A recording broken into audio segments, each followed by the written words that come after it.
My name is Johnny Wimbrey. I'm a motivational speaker. I'm a best-selling author, but don't get it twisted. I definitely was not always this successful.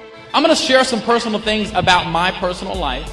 My first memory in life, I was maybe 3 or 4 years old, living in a battered women's shelter. And that was the way that I was introduced to the fact that I was homeless. I'm a product of a broken family. Domestic violence, verbal abuse, and there really wasn't any stability amongst my siblings and I growing up. When I was about 15 years old, I met my baby sister for the first time. This is your sister, take her to the back room, she's 2 years old. Behind my father were agents and police officers coming through the door to arrest my dad. My life was pretty much a downward spiral, filled with weed smoking and selling drugs. I'm the guy who's selling drugs and not want anybody to know. Many of my friends were already locked up, but nothing was more devastating than one of my friends being killed by a rival crew. We established how we were going to retaliate. Now here I am at a church with a gun.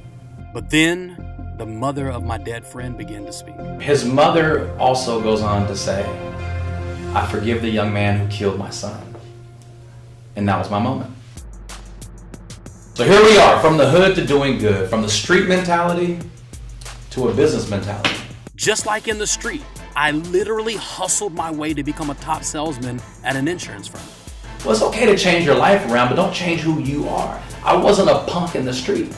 So why would I be a punk in business? 100% of every shot never taken never goes in. 100% of every shot never taken never goes in. From there, I became a top-selling author. I wrote a book that wasn't really designed to talk about my life. And then I would talk about the principles that I use to get out of that story. So for 30 days, I want you to be in the mindset, friend or foe. It's where I'm going right now, complimenting my destiny. If you have to think about it for 1 second, it is a foe. Before you know it, I'm a motivational speaker all over the world, changing lives. So I went from sharing my heart to mastering an industry and getting plugged in with one of the greatest speakers on the planet named Les Brown. I'm from the hood. And here I am, this young punk ex-drug dealer, traveling around the world, empowering people. It's very easy to say and try to convince me what you want, but the question is, will you actually participate in the very words that are coming out of your mouth? And I would still question the fact, why me? And then I started to understand something.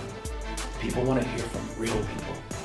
The two most important things in your life right now should be your daughters. Bruh, look at me. You're losing. You want to go from Crenshaw Street to Wall Street? Let's go. In no shape, form, or fashion do I think I'm better than you. I should be in prison right now. I should be dead right now, at least 4 times. So to me, we're the same. It was about cutting them up on one side, but sewing them back up on the other. And that's what I want to do. Jeff wants to be sober and is doing better than ever, fighting the battle with help from life coach Johnny Wimbrey. The bottom line is I'm the message that I bring. I've turned my mess into a message. I'm not here to expose and leave people hanging. I'm not worried about the baby daddy. I know there are thousands of people who are out there who have brokenness in their home. Listen to me. I want to fix it for you, because if we fix it for you, we're going to fix it for thousands.